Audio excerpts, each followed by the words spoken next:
Yo, what's going on, Dragon Ballers? Welcome back to another gameplay video. This time's a little different.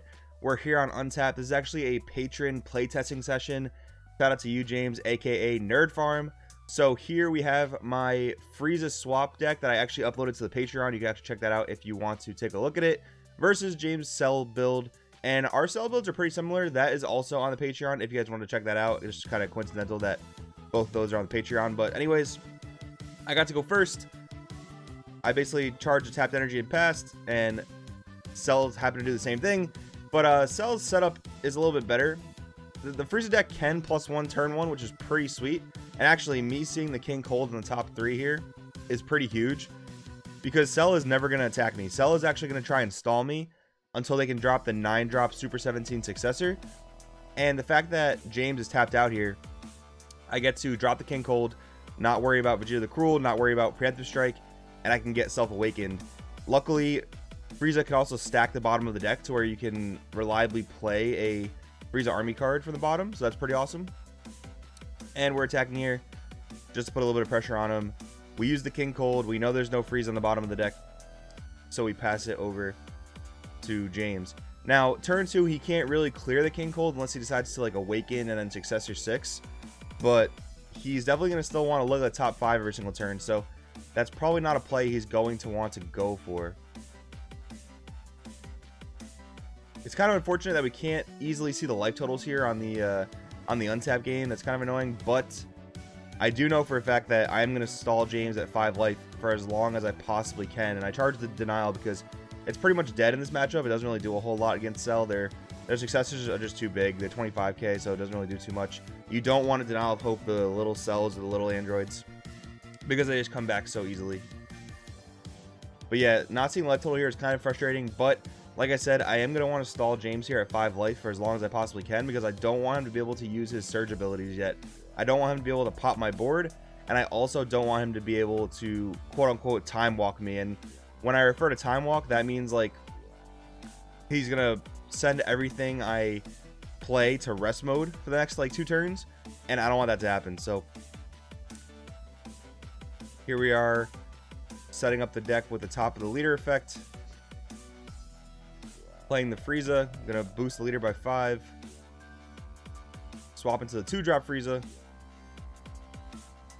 And this is nice because not attacking him, or at least stalling him at 5, allows me to set up my Frieza chains and not worry about them getting popped. And that's exactly what I want to do here. So we're going to blow up the Android 17 because I'm not planning to attack James anymore this turn, I don't think, depending on what life total he's at. I think I'm just setting up a board here to kind of get ready to go in next turn. But if James wants to reestablish his Android 17 and Cell combo, he's going to have to attack me to then combo his Cell to the graveyard. So I guess he's probably at 6 life. So he's going to combo his Cell and still take a damage. So he must be at 5 life here because I know that was the game plan. The game plan would stall him at 5 life. So he is going to be able to redo his Cell combo next turn. He's able to play 17 again, play the 3-drop Cell, make me discard a card. If he's going to want to Surge though, or sorry, if he's going to want to Successor, he's going to have to Surge. So we're kind of seeing what the deal is with James there. I proc the King Cold, no freeze on the bottom. But I am getting closer to Self-Awakening, which is pretty nice. He's going to play the 17, he's going to play the Cell, I'm going to discard a card. We'll get rid of the 1-drop Frieza because we already have multiple. You only need 1 of that card.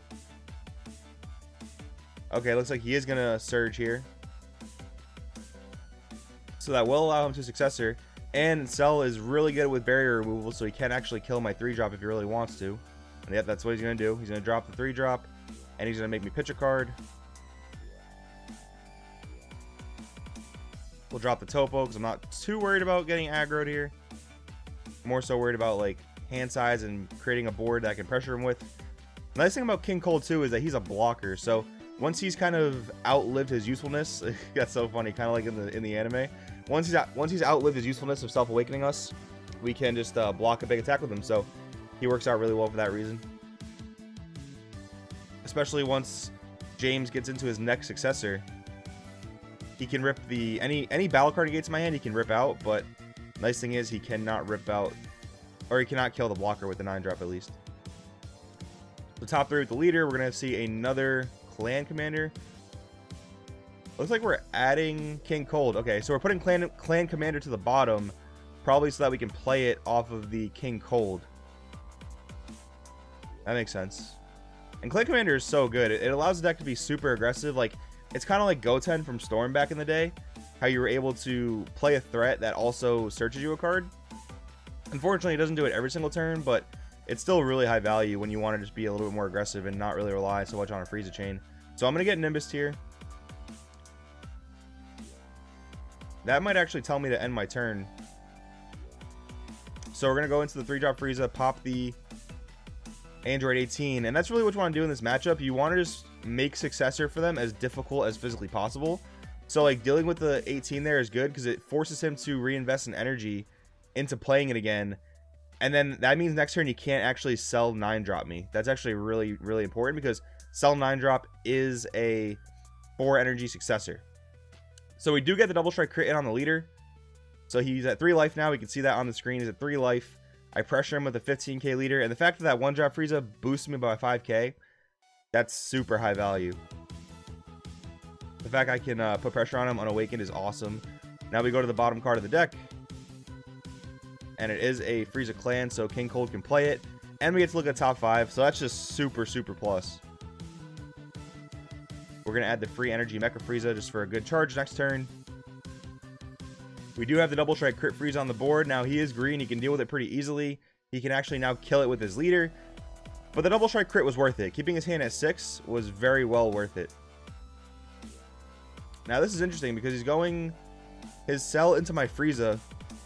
Trying to bait out a card, I guess, before he pops it. So he's going to draw 2 off the Goku Ape.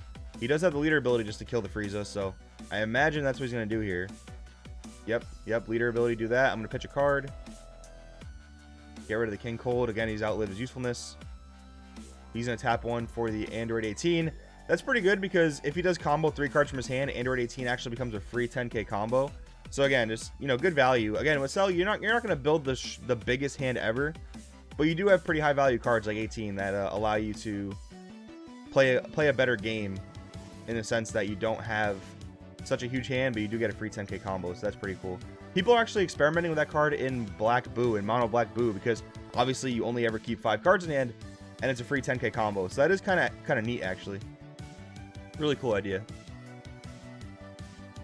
So now we're just going in with an Onslaught. We just want to attack as much as possible to 3 life. Want to pressure him. He's going to Nimbus here. But I do think I'm in Self-Awaken range now.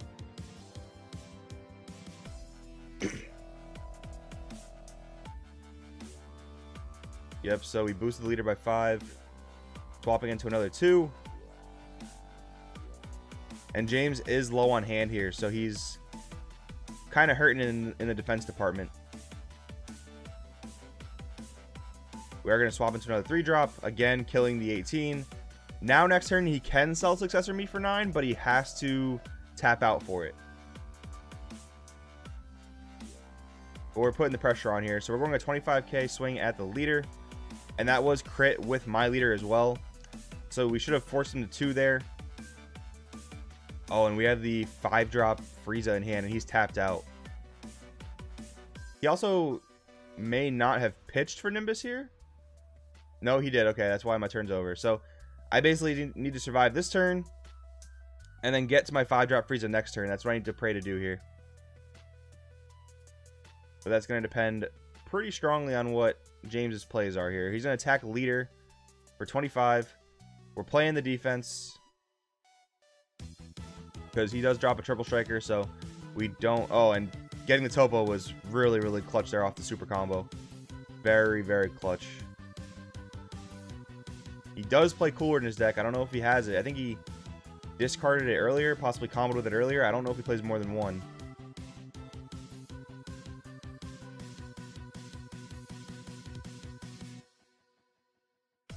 So James here debating on what to do. He can bring back the 18 and still go for the Cell 9-drop.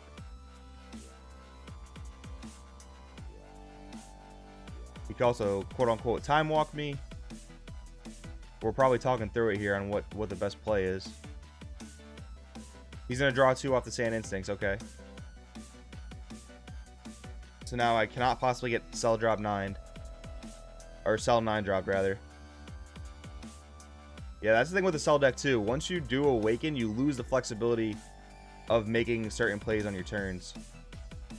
So I'm swinging with the Trunks here to try to bait out the Nimbus. Putting him to 1 means that... Okay, he's at 1 here. So... basically, everything is lethal now.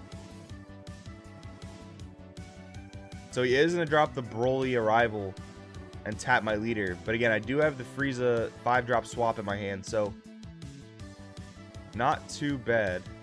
Let's see what he goes for here. Okay, so now he's comboing out. So I'm pretty much aware he doesn't have a negate, because if he had Nimbus again, he would have used it. We're going Frieza in at leader, clearing his board, essentially. Seeing if James has a response.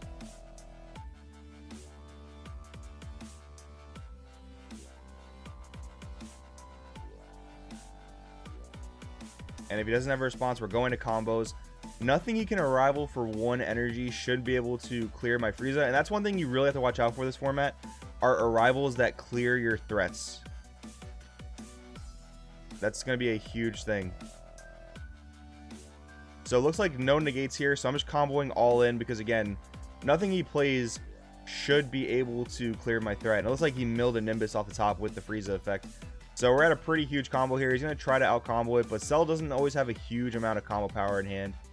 And it looks like Frieza Swap's going to take the game. So, guys, hopefully you guys enjoyed that video. If you are playing in Cell, if you are worried about it, definitely you want to stall them at 5 life as much as you possibly can so they can't use their really powerful surge abilities. And if you like Frieza Swap, maybe you consider checking out the Patreon. If you do like Cell, want to see my deck list, make sure you consider checking out the Patreon. Thanks guys for watching. I'll see you next time.